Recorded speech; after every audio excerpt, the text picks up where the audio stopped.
Mordecai నాయకుడిగా ఉండే కాలంలో, ఎస్తేరు రాణిగా ఉండే కాలంలో యూదుల మీదకి ఎటువంటి నిందొచ్చిందో మనం చూద్దాం.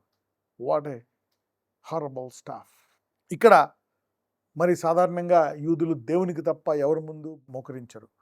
సాధారణంగా ఒక రాజు, ఒక భటుడు, ఒక రాజు వెళ్తుంటే చాలామంది అక్కడ ఏంటంటే సాధారణంగా మోకరించడం కాదు, ఒక రకంగా సాష్టాంగ పడతారనమాట. ఒక్కొక్కసారి కొన్ని ఎలా ఉంటాయంటే కొన్ని ఆచారాలు సాష్టాంగ పడాల్సి ఉంటుంది. సో మరి ఇక్కడ ఎవరి ఎదుట సాష్టాంగ పడకూడదు అనేటువంటి ఆచారాన్ని మొర్దెకై నిష్ఠగా పాటిస్తున్నాడేమో. అందుకే ఇక్కడ మరి రాజుగారు ఇచ్చించినటువంటి ఒక వ్యక్తిని మరి ఇతను సాష్టాంగ పడినందుకు ఆ వ్యక్తి పగబెట్టుకొని ఆ నాయకుడు వీళ్ళ ఆచారాలు ఎలా ఉన్నాయి కాబట్టి యావత్ మొర్దెకైనే కాదు యూదులందరినీ ఇబ్బంది పెట్టేద్దాం, వారిని చంపేద్దామని ఒక శాసనము రాజు దగ్గర ముద్ర వేసి తీసుకున్నాడు. హేట్రెడ్, యూదుల యొక్క వంశము మీద మరి ఒక ద్వేషాన్ని పెంచుకున్నాడు ఒక నాయకుడు, హామన్ అనేటువంటి ఒక వ్యక్తి. Let us study. కానీ ఈ దృక్పథంతో చూద్దాం. ఎస్తేర్ గ్రంథం 3వ అధ్యాయం 4-6. ఈ ప్రకారము వారు ప్రతిదినము అతనితో చెప్పుచూ వచ్చినను అతడు వారి మాట చెవిని పెట్టకపోయాను కనుక వారు మొర్దెకై యొక్క మాటలు స్థిరపడునో లేదో చూతము అని దాని హామానునకు తెలిపిరి. ఏలయనగా అతడు నేను యూదుడను గనుక ఆ పని చేయజాలనని వారితో చెప్పి మేబీ నేను యూదుడిని మరీ ఇంత దారుణంగా సాష్టాంగపడి దండం పెట్టలేం, మా దేవుడికి తప్ప మేము ఎవరికి అలా చేయకూడదు. సాల్యూట్ చేయొచ్చు, నమస్కారం పెట్టచ్చు ఏదో, కానీ we can't do this kind of staff. ఇలాంటి వందనము నమస్కారం మా దేవునికి తప్ప ఇంకెవరికి చేయలేము. We cannot surrender and stoop down to such extent to a common man. చూద్దాం అప్పుడు ఏం జరిగిందో. ఎస్తేర్ గ్రంథం 3:8-10. అప్పుడు హామాన్ ఏం చేశాడో చూద్దాం. అంతటా హామాను అహష్వేరోషుతో చెప్పినదేమనగా, మీ రాజ్య సంస్థానముల అన్నిటి యందు ఉండు జనులలో ఒక జాతి వారు చెదరి ఉన్నారు. వారి విధులు సకల జనుల విధులకు వేరుగా ఉన్నవి. వారు రాజు యొక్క ఆజ్ఞలను గైకొను వారు కారు కాబట్టి వారిని ఉండనిచ్చుట రాజునకు ప్రయోజనకరము కాదు. రాజునకు సమ్మతి అయితే వారు హతము చేయబడినట్లును నేను ఆ పని చేయు వారికి 20,000 మణుగుల వెండిని రాజు యొక్క ఖజానాలో ఉంచుటకు తూచి అప్పగించినట్లును చట్టము పుట్టించుమనగా, రాజు తన చేతి ఉంగరము తీసి దానిని హమ్మేదాత కుమారుడైన అగాగీయుడగు హామానునకిచ్చి, ఆ వెండి నీకు ఇయ్యబడి ఉన్నది, నీ దృష్టికి ఏది అనుకూలమో అది ఆ జనులకు చేయునట్లుగా వారును నీకు అప్పగింపబడి ఉన్నారని రాజు సెలవిచ్చెను. ఈ హామాను యూదులకు శత్రువు. చూసారా, ఇప్పుడు యూదుల యొక్క తరం ఒక రేస్, యూదులు మొత్తము ద్వేషించబడ్డారు. The whole society of Jews are being hated by this man. ఆ ద్వేషాన్ని అతను అందరిలో పెంచడమే కాకుండా రాజులకు కూడా తీసుకెళ్ళి ఏహంగా ఒక రింగ్ తీసేసుకొని, ఇదిగో చట్టాన్ని రాసి ఇచ్చేసేయి, ఆ పని చేసే వాళ్ళకి డబ్బులు కూడా ఇయ్యి అని పర్మిషన్ తీసేసుకున్నాడు. ఉంగరం ఒకసారి రాజు ఉంగరం ఇచ్చి ముద్ర వేశాడంటే దాన్ని తర్వాత రాజు కూడా మార్చలేడు. Even king cannot, if king gives a ring, even king cannot change it. ఒకసారి రాజు తన రింగ్ తీసుకెళ్ళి దాని మీద ముద్ర వేయండి అంటే తర్వాత రాజుకి అది ఎవ్వరూ మార్చలేరు. ఇట్స్ ఎన్ ఇర్రివోకబుల్ లా. ఇంత ద్వేషమా యూదుల తరం మీద? వాళ్ళని హతమార్చేలన్నంత ద్వేషమా? బహుశా ఇటువంటి ద్వేషం మనము అనేక సంవత్సరాల నుంచి చూస్తున్నాం. God has a plan, he has a plan. చూద్దాం. ఎస్తేరు 3:13. అదారు అను 12వ నెల 13వ దినమందు యవనులనేమి, వృద్ధులనేమి, శిశువులనేమి, స్త్రీలనేమి, యూదులనందరినీ ఒక్క దినమందే బొత్తిగా నిర్మూలన చేసి వారి సొమ్ము కొల్లపుచ్చుకొమ్మని తాకీదులు అంచెవారి చేత రాజ్య సంస్థానములన్నిటికీ పంపబడెను. అయిపోయింది. మొత్తం శిశువులు, పసిపిల్లలేంది, స్త్రీలేంది, వృద్ధులేంది, అందరు ఎవ్వలేంది, అసలు యూదుడు అనే వ్యక్తి జీవించడానికి వీలు లేదు. జస్ట్ కిల్ దమ్, చంపేయండి అందరినీ అనే శాసనం రెడీ అయిపోయింది. అక్కడ ఒక భయంకరమైన రాజ్యాంగం చేసేసారు. ఇక్కడ ది క్రియేటెడ్ ఎ హారబుల్ లా, ఒక భయంకరమైన చట్టాన్ని అమలు చేసేశారు, అమలు చేద్దాం అనుకుని తయారు చేశారు. ఏంటంట, యవనులనేమి, వృద్ధులనేమి, శిశువులనేమి, స్త్రీలనేమి, యూదులనందరినీ పైగా ఒక్క దినమందే బొత్తిగా నిర్మూలన చేసి to finish off everybody in a day. How dangerous is it? Finish off everybody in a day, no next generation. Genocide అంటారు దీన్ని, మనకు తెలిసిన పదం. చూద్దాం ఏమైందో. ఆ తర్వాత మనం చూసాం, తర్వాత ఎస్తేరు ఉపవాసం ఉంటుంది, యూదులందరూ ఉపవాసం ఉంటారు. అప్పుడు దేవుడు రిస్క్ తీసుకొని వెళ్ళి రాజు దగ్గరికి వెళ్తుంది. రాజు చంపడు, మరణదండనివ్వడు, తన దండము చాపి మరి 2 సార్లు కనికరించి ఏం కావాలో చేస్తాడు. దాంతో ఇంకా ఏం కావాలమ్మా అంటే ఫైనల్గా రాజు ఎస్తేరుకి మరి ఆమె యొక్క అడిగినటువంటి మనవులన్నిటిని చూసి తర్వాత హామాను ఏం చేద్దాం అనుకుంటున్నాడు, ఇంత దారుణమైన వ్యక్తి హామాన్ అని అతను తెలుసుకొని కళ్ళు తెరిచి అతను ఏం చేస్తాడో మనం చూద్దాం. Let us see how this shifted. ఇది ఎలాగా మారిందో ఈ పరిస్థితిని మనం చూద్దాం. ఎస్తేర్ గ్రంథం 8వ అధ్యాయం 5వ వచనం. Esther 8 chapter 8 verse 5. రాజవైన తమకు సమ్మతి అయిన ఎడలను తమ దృష్టికి నేను దయ పొందిన దాననై రాజవైన తమ ఎదుట ఈ సంగతి యుక్తముగా తోచిన ఎడలను తమ దృష్టికి నేను ఇంపైన దాననైన ఎడలను రాజవైన తమ సకల సంస్థానములలో ఉండు యూదులను నాశనం చేయవలనని హమ్మేదాత కుమారుడైన అగాగీయుడగు హామాను రాయించిన తాకీదుల చొప్పున జరగకుండునట్లు వాటిని రద్దు చేయుటకు ఆజ్ఞేయుడి. ఆగండి, ఎస్తేర్ అంటుంది అది రద్దు చేయడానికి ఆజ్ఞేయి అంటే అప్పుడు రాజు అంటాడు, అరే నేను అదేం చేయలేనే, మార్చలేనే, కానీ ఒక ఐడియా ఉంది, ఇంకో శాసనం రాస్తాను, ఇదిగో ఈ రింగ్ తీసుకో, నీకు ఎలా కావాలో అలా ముద్ర వేసుకో అని చెప్పి రింగ్ ఇస్తాడు. How do you want to write now? You can write another law. ఇంకొక రాజ్యాంగంలో మీరు ఇంకొకటి రాసుకోండి, ఇంకో పాయింట్ రాసుకోండి, దానికంటే పవర్ఫుల్గా ఇంకోటి రాసుకోండి అని చెప్పి మళ్ళా రింగ్ ఇస్తాడు. చూద్దాం అప్పుడు ఏం జరిగిందో. 11వ వచనం. రాజైన అహష్వేరోషు యొక్క సంస్థానములన్నిటిలో ఒక్క దినమందే అనగా అదారు అను 12వ నెల 13వ దినమందే ప్రతి పట్టణమునందుండు యూదులు కూడుకొని తమ ప్రాణములు కాపాడుకొనుటకు ఆయా ప్రదేశములలో నుండి తమకు విరోధులకు జనుల సైనికులను అందరినీ, శిశువులను, స్త్రీలను కూడా సంహరించి హతము చేసి నిర్మూలపరచి వారి వస్తువులను కొల్లపెట్టుటకు రాజు యూదులకు సెలవిచ్చనని దాని యందు రాయబడెను. చూసారా, శాసనం మార్చేశాడు. ఇంకో శాసనం ఏంటంటే యూదుల్ని ఎవరైతే ఇబ్బంది పెడతారో వారి పసిపిల్లల్ని, వారి స్త్రీల్ని, వాళ్ళని చంపేసి వాళ్ళ డబ్బు తీసుకోవచ్చు అని ఇంకో శాసనం రాస్తారంట. రివర్సింగ్. దీని తర్వాత అక్కడ ఉన్న వాళ్ళంతా మనం చూస్తే చాలామంది భయపడిపోయి యూదులు అనేటువంటి వారు అతని రాజ్యములో మరి అశ్వేశ్వరు అనేటువంటి ఆ రాజు యొక్క రాజ్యములో యూదులు గనులుగా తర్వాత అంతా జీవించినట్లు మనం చూస్తున్నాం. డొమినియన్, రాజు మనుషులుగా వారు ఒక అధికారంతో ఉన్నతమైన మరి తలెత్తుకొని మేము రాజు చేత గౌరవించబడిన వాళ్ళం, మాకు వ్యతిరేకంగా ఉంటే రాజు ఇలా చేయమని ఇచ్చాడు ఆజ్ఞని వారు భయంగా ఉండి అణచి యూదులకు రెస్పెక్టబుల్గా యూదులకు భయపడి తర్వాత అంతా జీవిస్తున్నట్టు మనం చూస్తున్నాం. They got scared and terrorized because of the Jews and they were subdued under the Jews. You see that now, how God can shift the haters. ఆ తర్వాత మనం చూస్తే మరి హామన్ ఉరితీయబడ్డాడు. He was hanged to death. Haters, ద్వేషించే వాళ్ళు ఒక రకంగా చూస్తే అక్కడ సామాన్య ప్రజలు, సామాన్యంగా ఉండేటువంటి అందరితో పాటు మేబీ కొన్ని వందల రకాల జనాలు ఉండొచ్చేమో. అన్ని ప్రపంచంలో అన్ని దేశాల నుండి వచ్చేటువంటి వందల మరి ఉండొచ్చు తెగలు, 100 తెగలు. ఈ 100 తెగల్లో ఒక తెగైనటువంటి యూదులు ఈ 100 తెగల కంటే హెచ్చింపబడిపోయారు ద్వేషం వల్ల. In fact Haman has uplifted the Jewish race during the king's reign. ఆ రాజపాలనలో సామాన్య ప్రజలుగా ఉండేటువంటి యూదులను అత్యధికంగా హెచ్చించి ఒక ఉన్నతమైన మరి దేశ ప్రజలు అని వారిని హెచ్చించడానికి కారణమైంది.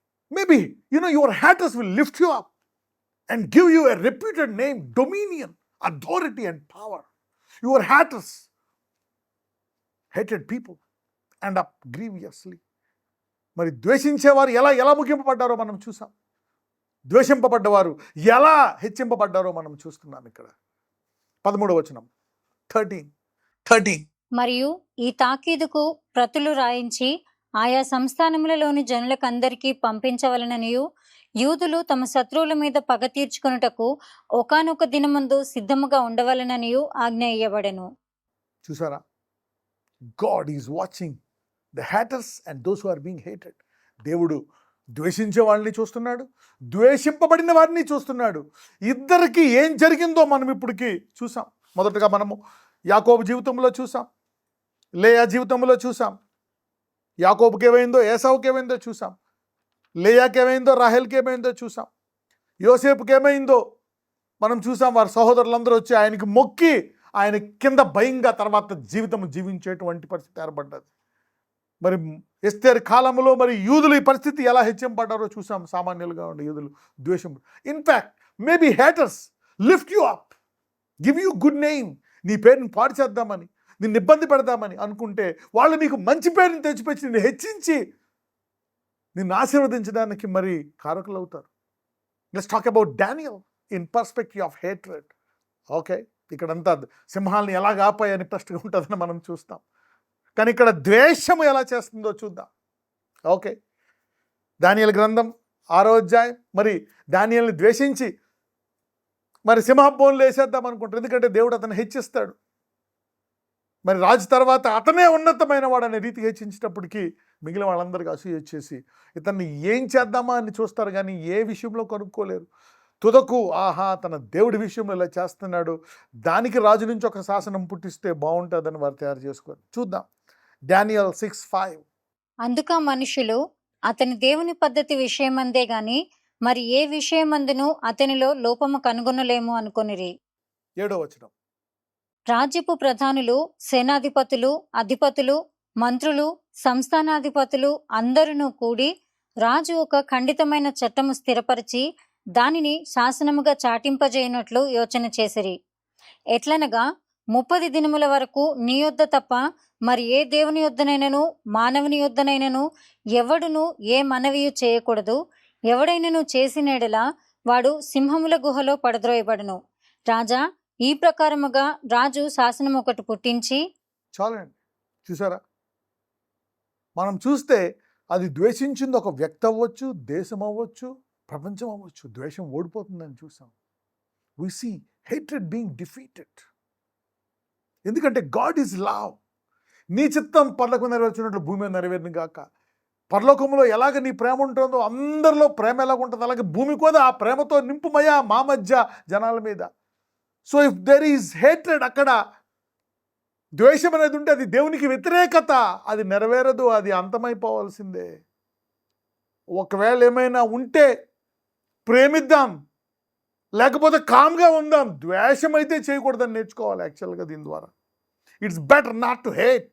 Hated is very very very dangerous. ద్వేషం ఎంత దారుణమైందో మనం చూస్తున్నాం. చేతనైతే ప్రేమిద్దాం, లేకపోతే కామ్గా ఉంటే బాగుంటుంది. ద్వేషం is very dangerous. You better get out of hatred today if you're hating somebody else.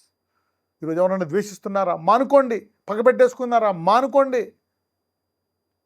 ఎవరైనా అణిచేద్దామని చూస్తున్నారా? వ్యత్యాసం చూపిస్తున్నారా? తేడా చూపిస్తున్నారా? Hatred is not good. ఇక్కడ వీళ్ళు దానియేలు మీద మళ్ళీ ఇలా చేశారు, ఒక శాస్త్రం చెప్పి మరి అతన్ని కానీ బోన్లు వేసేద్దాం చూశారు. కానీ దానియేలు అలాగే ప్రార్థిస్తాడు. యెరూషలేము తలుపులు తెరిచి ముమ్మారు ప్రార్థన చేసేస్తాడు. Let us see what has happened. దానియేలు గ్రంథం 6:24-28. రాజు ఆజ్ఞయ్యగా దానియేలు మీద నింద మోపిన ఆ మనుషులను వారు తోడుకొని వచ్చి సింహముల గుహలో పడద్రోసిరి. వారిని, వారి కుమారులను, వారి భార్యలను పడద్రోసిరి. వారు ఆ గుహ అడుగునకు రాకమునుపే సింహముల పాలైరి. సింహములు వారి ఎముకలను సహితము పగులగొరికి పొడి చేసెను. ఇప్పుడు రాజగు దర్యావేషు లోకమంతటా నివసించు సకల జనులకును రాష్ట్రములకును ఆయా భాషలు మాట్లాడేవారికి ఇలాగు రాయించెను. మీకు క్షేమాభివృద్ధి కలుగునుగాక. నా సముఖమున నియమించినదేమనగా నా రాజ్యములోని సకల ప్రభుత్వములయందుండు నివాసులు దానియేలు యొక్క దేవునికి భయపడుచు ఆయన సముఖమున వణుకుచూ ఉండవలెను. ఆయనే జీవము గల దేవుడు, ఆయనే యుగయుగములు ఉండువాడు. ఆయన రాజ్యము నాశనము కానేరదు, ఆయన ఆధిపత్యము తుదమట్టునకు ఉండును. ఆయన విడిపించువాడును రక్షించువాడునై ఉండి పరమందును భూమి మీదను సూచక క్రియలను ఆశ్చర్యకార్యములను చేయువాడు. ఆయనే సింహముల నోటి నుండి ఈ దానియేలును రక్షించెను అని రాయించెను. ఈ దానియేలు దర్యావేషు ప్రభుత్వ కాలమందును పారసీకుడగు కోరేషు ప్రభుత్వ కాలమందును వర్ధిల్లెను. ఇక్కడ చూస్తే సర్వలోకానికి రాస్తున్నాడు ఆ రాజు దానియేలు. దేవుడు నిజమైన దేవుడు, విడిపించు దేవుడు, గొప్ప దేవుడు అని Daniel became popular all over the world. అతడు ఈ దేశంలోనే ఘనుడు అని వాళ్ళు అసూయపడితే ఇప్పుడు దానియేలు ఖ్యాతి ప్రపంచమంతా వెళ్ళేటట్టు చేశారు. They have in fact promoted his honour from one place to the whole planet. This is what haters can do to you. In fact they can promote you very powerfully. ఈరోజు మిమ్మల్ని ఎవరైనా ద్వేషిస్తున్నారా? మీరంతా ఆశీర్వదించబడిన వాళ్ళు. If somebody is being hated, come on, you are blessed. Rejoice, jump to joy. Thank them. Thank them. See, అతని తలాంత ప్రకారం అక్కడ ఘనుడైనందుకు ఇప్పుడు యావత్ ప్రపంచానికి దానియేలు దేవుడు గొప్పోడు అని ఆ దేవుడికి దానియేలు దేవుడు, అబ్రహాము దేవుడు, ఇస్సాకు దేవుడు, యాకోబు దేవుడు, దావీదు దేవుడు. యు సీ, దానియేలు దేవుడు. క్రైస్తవులు ద్వేషించబడుతున్నారా? క్రైస్తవుల దేవుడు గొప్పోడు అనేటువంటి గొప్ప ఘనతలోకి వాళ్ళు మిమ్మల్ని హెచ్చించే అవకాశం ఉంది. What can hatred do? ఆ ద్వేషించే మనుషులు ఒకరు అవ్వచ్చు, దేశం అవ్వచ్చు, గొప్పవారు అవ్వచ్చు, ధనికులు అవ్వచ్చు. What will happen to hatred finally? ద్వేషానికి ఏమవుతుంది? దేశపు క్రైస్తవులు ఇంత ఆశీర్వదించబడతారా? ఇన్ని గొప్ప కార్యాలు దేవుడు చేస్తాడా అనే రీతిగా మరి వాళ్ళ వారి గురి వద్దకు తీసుకెళ్తున్నారేమో, వారిని హెచ్చిస్తున్నారేమో. We don't know what the haters are doing. You see that now. Hope you are being blessed today. మీరు ఆశీర్వదించబడతారు అనుకుంటున్నాను. 105వ కీర్తన 25-35. 105th Psalm from verse 25 to 35. తన ప్రజలను పగచేయునట్లును తన సేవకులేడల కుయుక్తిగా నడుచునట్లును ఆయన వారి హృదయములను త్రిప్పెను.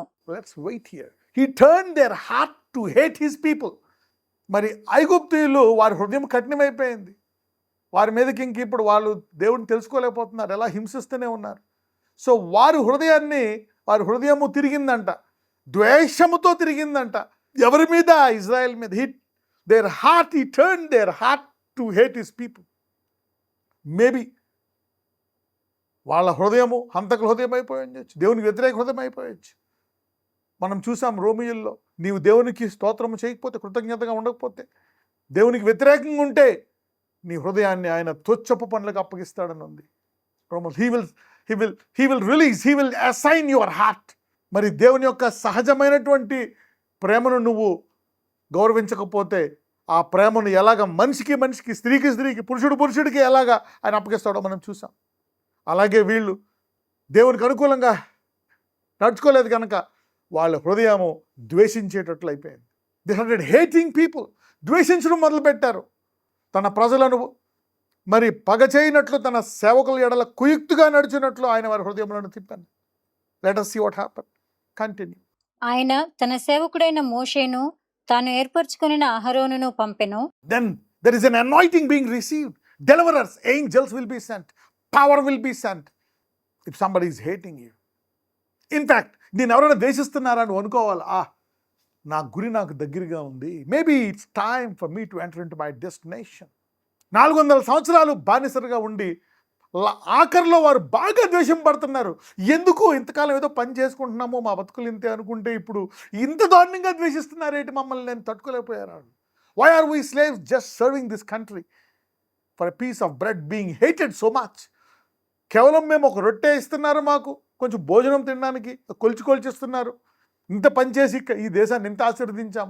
అయినా ఈ ద్వేషం ఏంటని వారు తట్టుకోలేకపోయారు ఆ యూదులు అక్కడ. అప్పుడు దేవుడు తన సేవకులు పంపించాడంట. చూద్దాం ఏమైందో. వారు ఐగుప్తీయుల మధ్యను ఆయన సూచక క్రియలను హాము దేశములో మహత్కార్యములను జరిగించి haters release position us to receive power from God. నిన్ను ద్వేషించేవారు నిన్ను దేవుని యొక్క సామర్థ్యం పొందుకునేటట్టు చేస్తారు. ఎలాగ యాకోబుకి మరి పరలోకానికి కనెక్ట్ అయిందో చూడు. వారు ఐగుప్తీయుల మధ్య ఆయన సూచక్రియలను హాము దేశములో మహత్కార్యములు జరిగించిరి. సో యూ విల్ సీ, నీవు ద్వేషం పడుతున్నావా, అయినా నీ విశ్వాసాన్ని గట్టిగా పట్టుకున్నావా, అయినా నువ్వు దేవునికి మొరపెట్టావా. వీళ్ళు దేవునికి మొరపెట్టారంట. మొరపెట్టినప్పుడు దేవుడు అద్భుతాలు, maybe if somebody is being hated, you will see more miracles and signs in your life. Power will come out of heaven. They showed the signs among them and wonders in the land of Ham. You will receive power from God, miracles from God. దేవుడి నుంచి నువ్వు ఇంకా గొప్ప అద్భుతాలు పొందుకుంటావు. చూద్దాం, let's continue. ఆయన అంధకారము పంపి చీకటి కమ్మజేసెను, వారు ఆయన మాటను ఎదిరింపలేదు. ఆయన వారి జలములను రక్తముగా మార్చెను, వారి చేపలను చంపెను.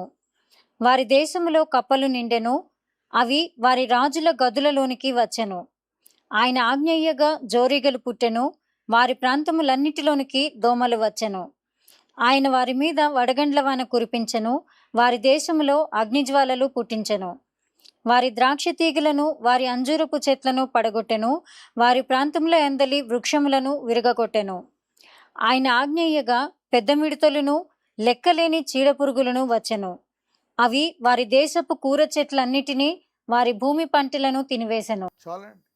వారు ద్వేషించినందుకు వారు బంగారం పోగొట్టుకున్నారు, వజ్రాలు పోగొట్టుకున్నారు, వెండిని పోగొట్టుకున్నారు, డబ్బును పోగొట్టుకున్నారు, పంటను పోగొట్టుకున్నారు. దేశంలో ఏమీ లేదు, పేద దేశం అయిపోయింది, నిరుపేద దేశం అయిపోయింది అది.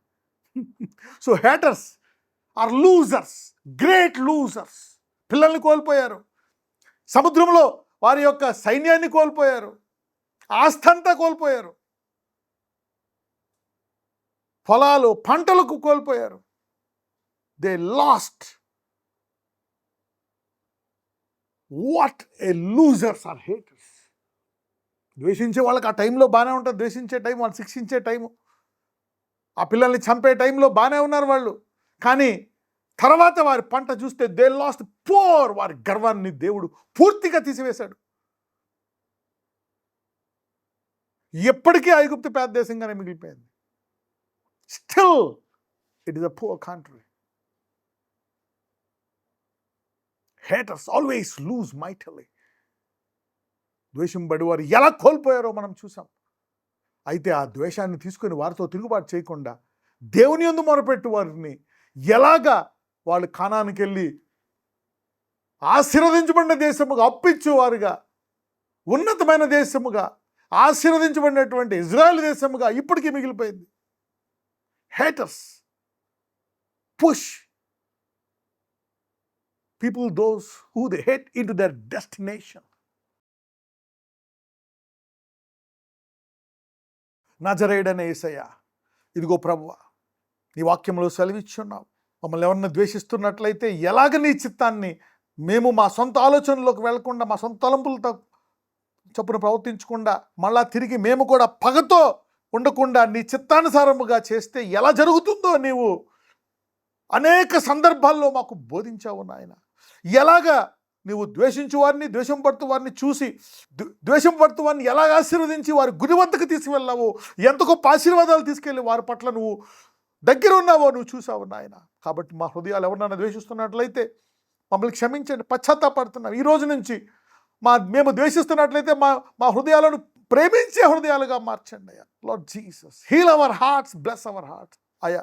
ఈ రోజు నుంచి మేము నీ వాక్యానుసారముగా ఆ ప్రేమలో ఎదుగుచు, మరి నీవెలాగైతే ప్రేమించావో, నీ కుమారుడు ప్రేమించాడో, నీ ఆత్మ ద్వారా మేము కూడా విశ్వాసముతో ప్రేమించేటువంటి కృప మాకు దయచేయమని నజరేయుడనే నామమున ప్రార్థిస్తున్నాము తండ్రి. ఆమెన్.